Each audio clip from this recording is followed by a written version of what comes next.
Hey guys, welcome back to True Crime Break. In this episode, I'm going to be discussing the chilling case of Michigan man Gregory Green, who killed his families not once but twice.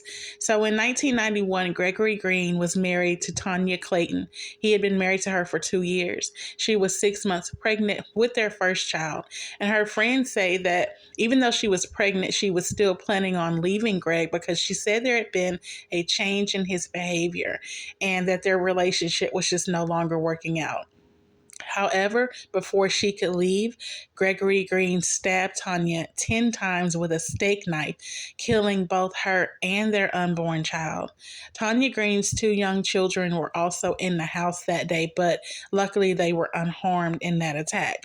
Now, the crazy thing is that after Gregory Green murdered his wife, he then called 911 to report the murder, to tell them what he had done. And he actually sat there and waited on the police to arrive. On that 911 call, he says, "I stabbed her and she's in the kitchen." When Gregory's case went to trial in 1992, he initially pleaded the insanity defense and then later changed it to no contest to second degree murder. He was convicted and given a 15 to 25-year sentence. Now, during his 16 years in prison, he was denied parole 4 times before he was eventually granted release in 2008. The parole board felt that he had demonstrated very little emotion or remorse, and he had a lack of sympathy for what he had done. And this was according to a spokesman for the Department of Corrections in the parole report that he wrote in 2006, where he said he still can't explain his murderous rage. Oddly, he, Greg, did not utter a word of empathy or remorse. Now, while in prison, Gregory was essentially a perfect prisoner with only one minor fight with another prisoner on his records in the 16 years that he was locked up. He didn't get involved in any other violence within the prison and did not argue with authority. He followed the rules and kept his head down, and I'm guessing that that had a lot to do with why he was eventually released. Greg had lots of family and friends supporting him while he was locked up. One of those supporters was a pastor by the name of Fred Harris. Now, this pastor actually wrote the Michigan Parole Board in August of 2005 on Greg's behalf. He told them that Greg and he were friends before his mishap and before he was incarcerated. Pastor Harris, murdering your wife by stabbing her while she's pregnant, by the way, is not exactly a mishap, but okay, whatever. Anyway, Pastor Fred continued on to say that Green was a member of the church and that he felt that Gregory had paid for his unfortunate lack of self control and the damage he had caused as much as possible, and that he's sorry. So, this pastor was really out here going real hard for Gregory and wrote the parole board actually not once but twice. In support of Gregory getting out of prison.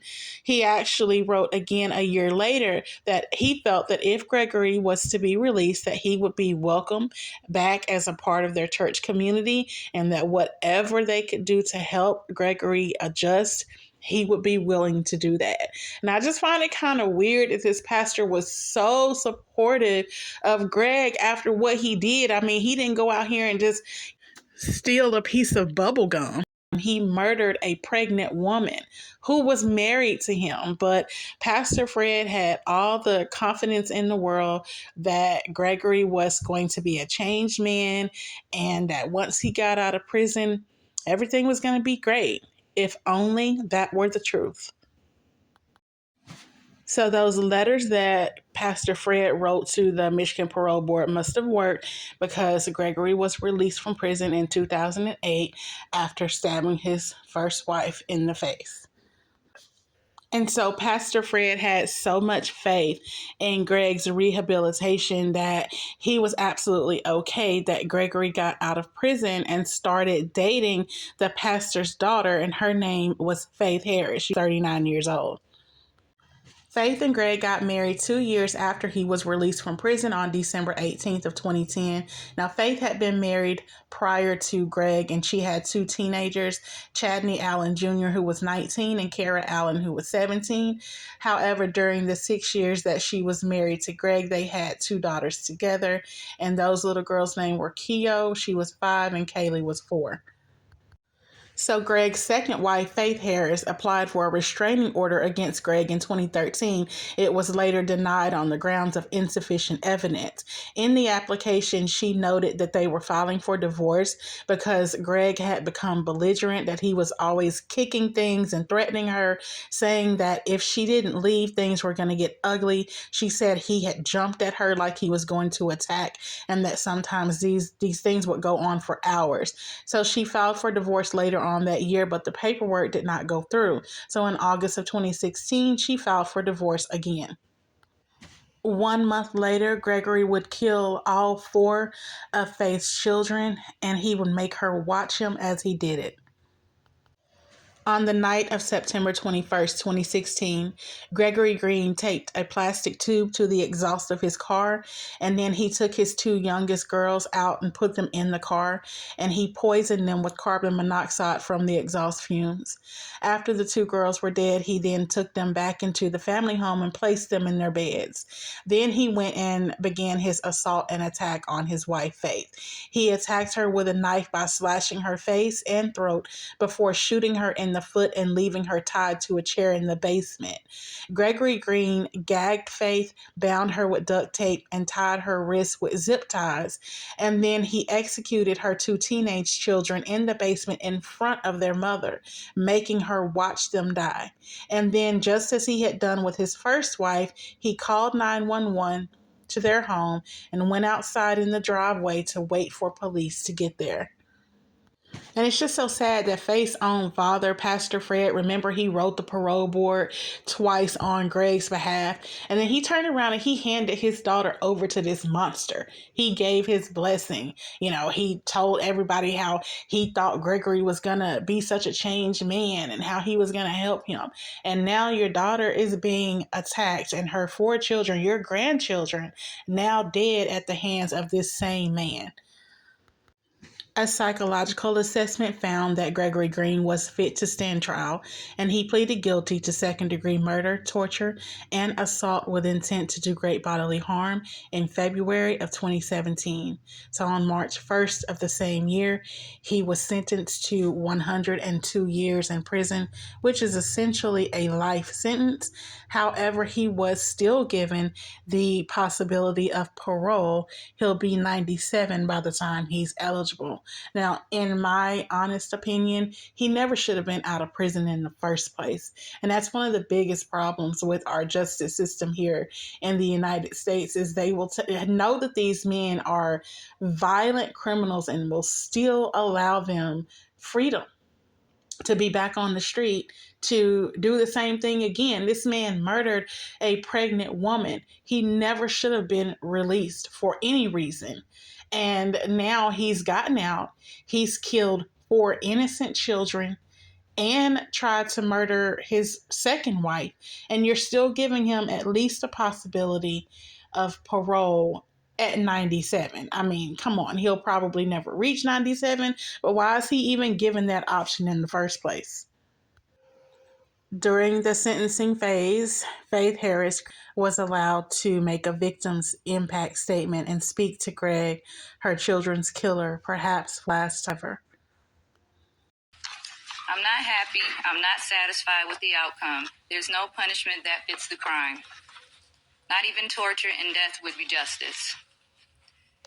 Your justice will come when you burn in hell for all eternity for murdering 4 innocent children, all because you're insecure as a man. Plus the other 2 lives you took. You are a con artist, you are a monster, you are a devil in disguise. You are now forever exposed. I've thought over and over again what I would say, even though it doesn't even matter. First of all, I am not and did not and will not suffer like you intended for me to do. What you tried to do didn't work. I am and was a damn great mother to all of my children. I carried each one of them in my womb for 9 months and raised them. Nothing or no one, sure as hell, not you, can break me or break my bond with them. But while I stand up here trembling with fear, I put on my bravest face to be in the same room with the man who murdered all 4 of my children. 2 of them violently in front of me with a gun, Chadney and Kara. And he killed my other 2 babies, Coy and Kaylee, with a hose that ran from the tailpipe of his car to where they were innocently sleeping. What prompted Green to kill his family and why he immediately confessed to it is unclear. He was found mentally competent to stand trial, and when he did plead guilty, he cried as he described what he had done. His statement was brief but apologetic, but still he gave no explanation as to the motive behind the violent deaths of his children and the attempted murder of his second wife, or the first one for that matter.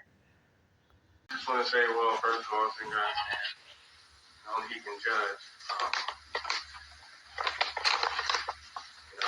I do regret, and I'm sorry for what has happened.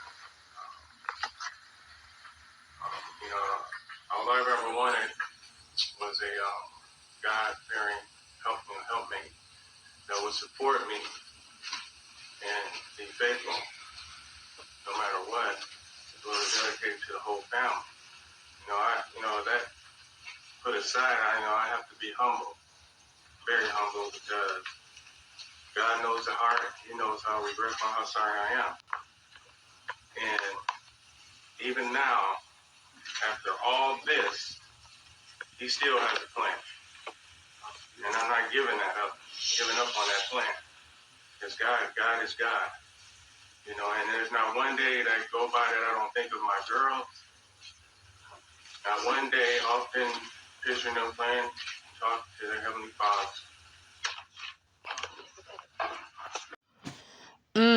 Whatever. I call BS on that whole apology. I think it's more exactly what his wife Faith said in her victim impact statement. He was an insecure man who could not handle the fact that these women were going to leave his crazy ass, and rather than allow for them to leave, he decided to kill them first. The assistant Wayne County prosecutor, Tricia Gerard, said that Gregory Green had actually planned the killings while he was shopping at a Home Depot the week before. At that Home Depot, he bought piping to alter the exhaust system of the vehicle, where he poisoned the younger girls with carbon monoxide. So it was obvious that he planned these killings ahead of time. So Faith Green said that her doctor told her that she has short-term memory loss about some of the details surrounding the slayings. And of course, she also suffers from post-traumatic stress disorder and has migraines and nightmares. I'm so sure she does. To have to witness her children being murdered in front of her 2 teenage children, and then knowing that the younger 2 were upstairs, I can only imagine how much of a significant traumatic impact that has to have on her. So Gregory Green, who had worked at Detroit Metro Airport, will have to spend 47 to 102 years in prison. As I stated, he'll be eligible for parole when he's 97. But let's hope that by that time he's already unalived. Can't say certain words, but let's hope that he does not live to see 97 years old, because there's no way this man ever needs to be let back out into the public. I strongly believe that even if he were to be allowed out of prison today, he would definitely kill again. And that brings the question, are prisoners really rehabilitated? Like, does incarceration actually work? And I don't think it does, because of the rate that so many hardened criminals are repeat offenders. They get out and then they get right back out here and do the same thing all over again. So I would love to hear your thoughts on this. Drop me a few comments below. Also, don't forget to like and subscribe and share with your friends. Tell them about my podcast so we can all talk. In the meantime, you guys please be safe out there, and I will see you next time. Peace.